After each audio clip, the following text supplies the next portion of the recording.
마가복음 1장. 하나님의 아들 예수 그리스도의 복음의 시작은 이러하다.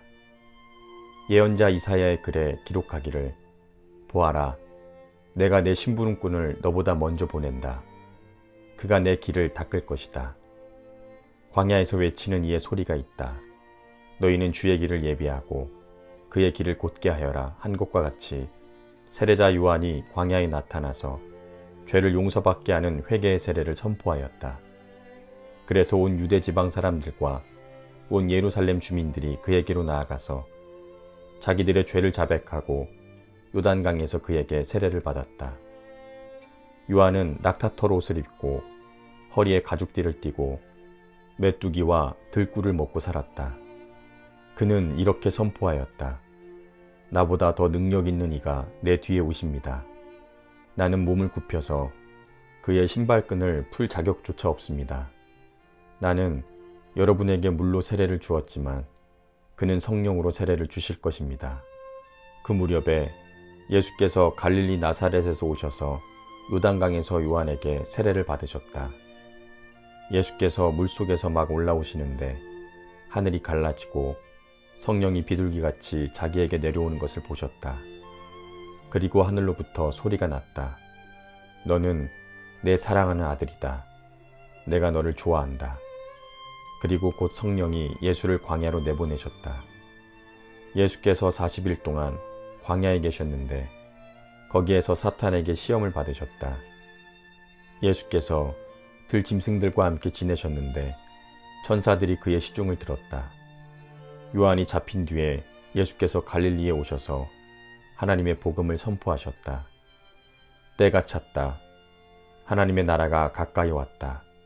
회개하여라. 복음을 믿어라. 예수께서 갈릴리 바닷가를 지나가시다가 시몬과 그의 동생 안드레가 바다에서 그물을 던지고 있는 것을 보셨다. 그들은 어부였다. 예수께서 그들에게 나를 따라오너라. 내가 너희를 사람을 낚는 어부가 되게 하겠다 하고 말씀하셨다. 그들은 곧 그물을 버리고 예수를 따라갔다. 예수께서 조금 더 가시다가 세베대의 아들 야고보와 그의 동생 요한이 배에서 그물을 깁고 있는 것을 보시고 곧바로 그들을 부르셨다. 그들은 아버지 세베대를 일꾼들과 함께 배에 남겨두고 곧 예수를 따라갔다. 그들은 가버나움으로 들어갔다. 예수께서 안식일에 곧바로 회당에 들어가서 가르치셨는데 사람들은 그의 가르치심에 놀랐다. 예수께서 율법학자들과는 달리 권위 있게 가르치셨기 때문이다. 그때 회당에 악한 귀신 들린 사람이 하나 있었는데 그가 큰 소리로 이렇게 말하였다. 나사렛 사람 예수님, 왜 우리를 간섭하려 하십니까? 우리를 없애려고 오셨습니까? 나는 당신이 누구인지 압니다. 하나님께서 보내신 거룩한 분입니다. 예수께서 그를 꾸짖어 말씀하시기를 입을 다물고 이 사람에게서 나가라 하셨다. 그러자 악한 귀신은 그에게 경련을 일으켜 놓고서 큰 소리를 지르며 떠나갔다. 사람들이 모두 놀라서 이게 어찌 된 일이냐? 권위 있는 새로운 가르침이다. 그가 악한 귀신들에게 명하시니 그들도 복종하는구나 하면서 서로 물었다.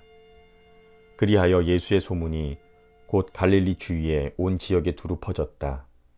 그들은 회당에서 나와서 곧바로 야고보와 요한과 함께 시몬과 안드레의 집으로 갔다. 마침 시몬의 장모가 열병으로 누워 있었는데 사람들은 그 사정을 예수께 말씀드렸다. 예수께서 그 여자에게 다가가셔서 그 손을 잡아 일으키시니 열병이 떠나고 그 여자는 그들의 시중을 들었다. 해가 져서 날이 저물 때에 사람들이 모든 병자와 귀신 들린 사람을 예수께로 데리고 왔다. 그리고 온 동네 사람이 문 앞에 모여들었다. 그는 온갖 병에 걸린 사람들을 고쳐주시고 많은 귀신을 내쫓으셨다. 예수께서는 귀신들이 말하는 것을 허락하지 않으셨다. 그들이 예수가 누구인지를 알았기 때문이다. 아주 이른 새벽에 예수께서 일어나서 외딴 곳으로 나가셔서 거기에서 기도하고 계셨다. 그때 시몬과 그의 일행이 예수를 찾아 나섰다. 그들은 예수를 만나자 모두 선생님을 찾고 있습니다. 하고 말하였다. 예수께서 그들에게 말씀하셨다. 가까운 여러 고을로 가자. 거기에서도 내가 말씀을 선포해야 하겠다. 나는 이 일을 하러 왔다. 예수께서 온 갈릴리와 여러 회당을 두루 찾아가셔서 말씀을 전하고 귀신들을 내쫓으셨다. 나병 환자 한 사람이 예수께로 와서 그 앞에 무릎을 꿇고 선생님께서 하고자 하시면 나를 깨끗하게 해주실 수 있습니다. 하고 간청하였다. 예수께서 그를 불쌍히 여기시고 손을 내밀어 그에게 대시고 그렇게 해주마. 깨끗하게 되어라. 하고 말씀하시니 곧 나병이 그에게서 떠나고 그는 깨끗하게 되었다. 예수께서 단단히 이르시고 곧 그를 보내셨다. 예수께서 그에게 말씀하셨다. 아무에게도 아무 말도 하지 말아라. 가서 제사장에게 내 몸을 보이고 내가 깨끗하게 된 것에 대하여 모세가 명령한 것을 바쳐서 사람들에게 증거로 삼도록 하여라. 그러나 그는 나가서 모든 일을 널리 알리고 그 이야기를 퍼뜨렸다. 그러므로 예수께서는 드러나게 동네로 들어가지 못하시고 바깥 외딴 곳에 머물러 계셨다. 그래도 사람들이 사방에서 예수께로 모여들었다. 마가복음 2장. 며칠이 지나서 예수께서 다시 가버나움으로 들어가셨다. 예수께서 집에 계신다는 말이 퍼지니 많은 사람이 모여들어서 마침내 문 앞에조차도 들어설 자리가 없었다. 예수께서 그들에게 말씀을 전하셨다. 그때 한 중풍병 환자를 4사람이 데리고 왔다. 무리 때문에 예수께로 데리고 갈 수 없어서 예수께서 계신 곳 위에 지붕을 걷어내고 구멍을 뚫어서 중풍병 환자가 누워있는 자리를 달아내렸다. 예수께서는 그들의 믿음을 보시고 중풍병 환자에게 아들아, 내 죄가 용서함을 받았다 하고 말씀하셨다. 율법학자 몇이 거기에 앉아 있다가 마음속으로 의아하게 생각하였다. 이 사람이 어찌하여 이런 말을 할까? 하나님을 모독하는구나. 하나님 한 분밖에 누가 죄를 용서할 수 있는가?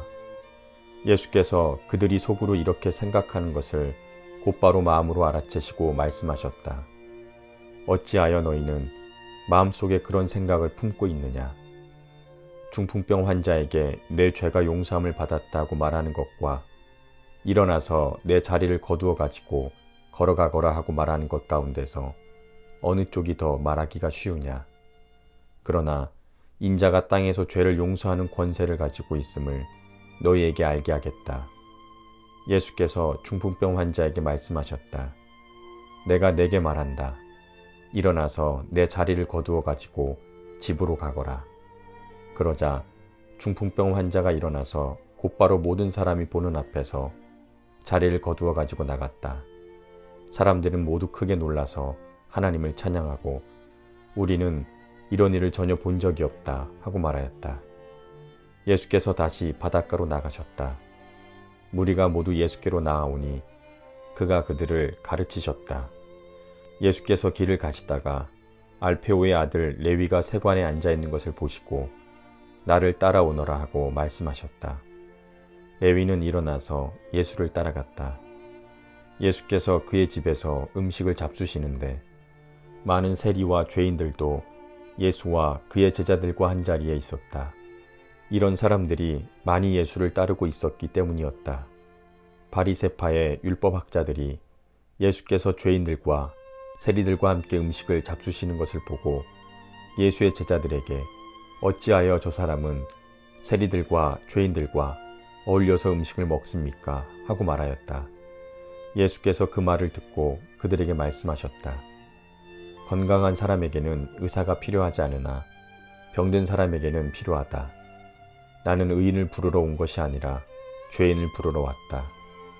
요한의 제자들과 바리새파 사람들은 금식을 하고 있었다. 사람들이 예수께 와서 물었다.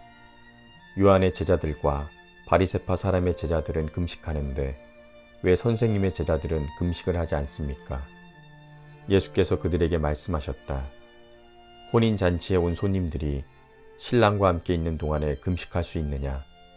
신랑을 자기들 곁에 두고 있는 동안에는 금식할 수 없다. 그러나 신랑을 빼앗길 날이 올 터인데 그날에는 그들이 금식할 것이다. 생배 조각을 낡은 옷에다가 대고 깁는 사람은 없다. 그렇게 하면 새로 된 조각이 낡은 데를 당겨서 더욱더 심하게 찢어진다. 또 새 포도주를 낡은 가죽 부대에 담는 사람은 없다. 그렇게 하면 포도주가 가죽 부대를 터뜨려서 포도주도 가죽 부대도 다 버리게 된다. 새 포도주는 새 가죽 부대에 담아야 한다. 안식일에 예수께서 밀밭 사이로 지나가시게 되었다. 제자들이 길을 내면서 밀 이삭을 자르기 시작하였다. 바리새파 사람이 예수께 말하였다. 보십시오. 어찌하여 이 사람들은 안식일에 해서는 안 되는 일을 합니까? 예수께서 그들에게 말씀하셨다. 다윗과 그 일행이 먹을 것이 없어서 굶주렸을 때에 다윗이 어떻게 하였는지를 너희는 읽지 못하였느냐? 아비아달 대제사장 때에 다윗이 하나님의 집에 들어가서 제사장들 밖에는 먹지 못하는 제단빵을 먹고 그 일행에게도 주지 않았느냐? 그리고 그들에게 말씀하셨다. 안식일이 사람을 위하여 생긴 것이지 사람이 안식일을 위하여 생긴 것이 아니다. 그러므로 인자는 안식일에조차도 주인이다. 마가복음 3장. 예수께서 다시 회당에 들어가셨다. 그런데 거기에 한쪽 손이 오그라든 사람이 있었다. 사람들은 예수를 고발하려고 예수께서 안식일에 그 사람을 고쳐주시는지를 보려고 예수를 지켜보고 있었다. 예수께서 손이 오그라든 사람에게 일어나서 가운데로 나오너라 하고 말씀하셨다. 그리고 예수께서 그들에게 말씀하셨다. 안식일에 선한 일을 하는 것이 옳으냐, 악한 일을 하는 것이 옳으냐, 목숨을 구하는 것이 옳으냐, 죽이는 것이 옳으냐. 그들은 잠잠하였다. 예수께서 노하셔서 그들을 둘러보시고 그들의 마음이 굳어진 것을 탄식하시면서 손이 오그라든 사람에게 손을 내밀어라 하고 말씀하셨다. 그 사람이 손을 내미니 그의 손이 회복되었다. 그러자 바리새파 사람들은 바깥으로 나가서 곧바로 헤롯 당원들과 함께 예수를 없앨 모의를 하였다. 예수께서 제자들과 함께 바닷가로 물러가시니 갈릴리에서 많은 사람이 따라왔다. 또한 유대와 예루살렘과 이두메와 요단강 건너편과 그리고 두로와 시돈 근처에서도 많은 사람이 그가 하신 모든 일을 소문으로 듣고 그에게로 몰려왔다. 예수께서는 무리가 자기에게 밀려드는 혼잡을 피하시려고 제자들에게 분부하여 작은 배 한 척을 마련하게 하셨다. 그가 많은 사람을 고쳐주셨으므로 온갖 병으로 고통받는 사람들은 누구나 그에게 손을 대려고 밀려들었기 때문이다. 또 악한 귀신들은 예수를 보기만 하면 그 앞에 엎드려서 당신은 하나님의 아들입니다 하고 외쳤다. 그러면 예수께서는 나를 세상에 드러내지 말아라 하고 그들을 엄하게 꾸짖으셨다.